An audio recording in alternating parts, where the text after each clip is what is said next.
So joining me now, the new Democratic nominee for the governor of Maryland, and what of course progressives hope is the soon-to-be governor of Maryland, Ben Jealous. Ben, great to have you here, and congrats on your victory last night. Thank you, Cenk. We're pretty happy, man. We're pretty happy. So, Ben, your victory breaks down into two parts, and I think they are equally important, and that's why we featured your race prominently on the Young Turks overall for the whole network.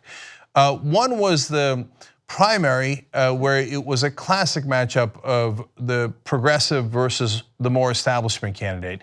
And you come from the Bernie Sanders wing, and you were a surrogate for Sanders, come from the progressive can-do wing of the party. Your opponent, unfortunately, came from the, well, let's not try things too much wing. Now that race is settled. I want to talk about that for a second. And then I want to talk about the really important race you have in the general election, because that also is really important for a different reason. But let's just talk about the race that you just won.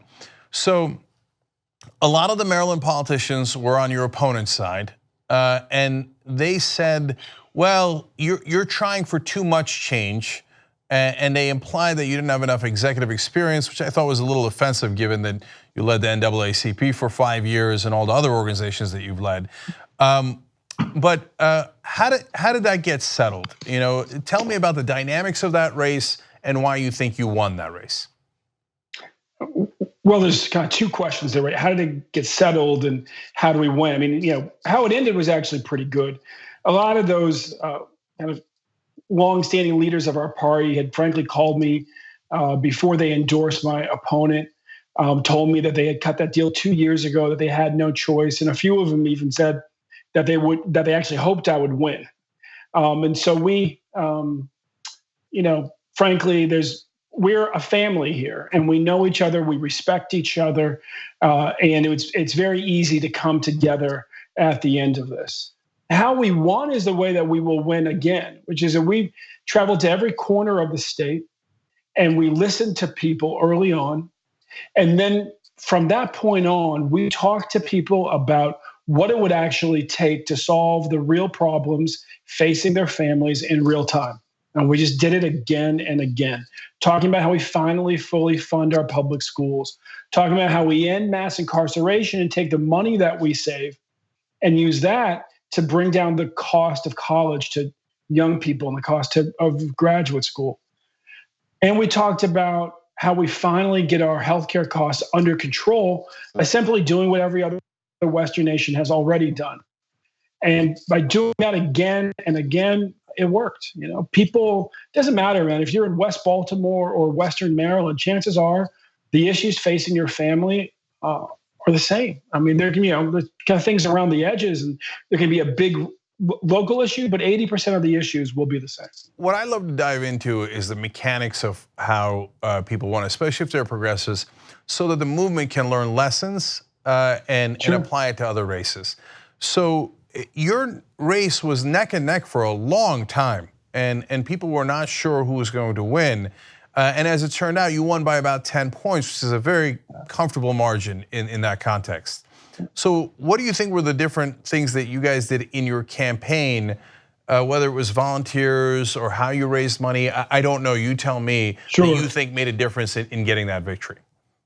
Yeah, the decisive decision for us was to spend time very early on pulling in union after union, environmentalist group after environmentalist group, big progressive organization after neighborhood progressive organization, because we knew, frankly, how to win. My campaign manager and I met when I was leading the effort to abolish the death penalty in the state, and he was managing the effort to pass the DREAM Act. And I became co-chair of that campaign too. And we won those big victories, and we helped pass marriage equality. And we learned that year that the way to win in our state, quite frankly, is to get as many groups as possible to declare the motto of the Three Musketeers and just say all for one and one for all. And we knew from the very beginning, if we just built a bigger, more robust coalition than anybody else, we would win. Now, the risk that we took early on was I was just told straight up, look, man, if you're going to raise money for a campaign, you're basically building a bicycle. A bicycle is going to have two wheels. One of those are contributions that come from individuals. And frankly, they're going to tend to be rich folks and you're going to have a pretty high average donation. And the other is corporate contributions. And I said, well, look, I'm just willing to ride a unicycle. And if that means that we lose out to the bicycles, I will lose this race on that alone. As it turned out, we ended up having more individual donations than any other candidate, and frankly, more individual donations than all the other candidates put together. 99.9% of our contributions came from people. The other 0.1%, or 1/10 of 1%, actually slightly less than that, came from trade unions and small businesses. Many of those small businesses were giving things in kind, like food to the campaign from busboys and poets. And we shocked people because we raised money faster than anybody else, and we did it with the lowest average donation in the race, almost half of the guy running on the public option. And so we showed that you can win a Democratic primary in Maryland getting 99.9% of your money from real people. And Ben's campaign raised $3 million, which is an amazing total when it comes from individual donations. It wouldn't be an amazing total if it was corporate PAC money, then you could raise that fairly quickly. But it was a bold and important and correct and progressive decision to not do that. And by the way, one of the reasons that Ben Jealous got the endorsement of the Just Democrats, and it was a huge night for that organization last night as Alexandria Ocasio-Cortez, who was a Just Democrat from day one, the first candidate ever, and Ben Jealous won. So huge night for progressives overall. So now let's talk about your upcoming race. Now Larry Hogan, as things stand, is a popular governor in Maryland, and so the second reason why your race is so important is because there is an idea out there that if you want to beat someone like Larry Hogan, you have to go towards the right wing, and you have to be just in the centrist camp.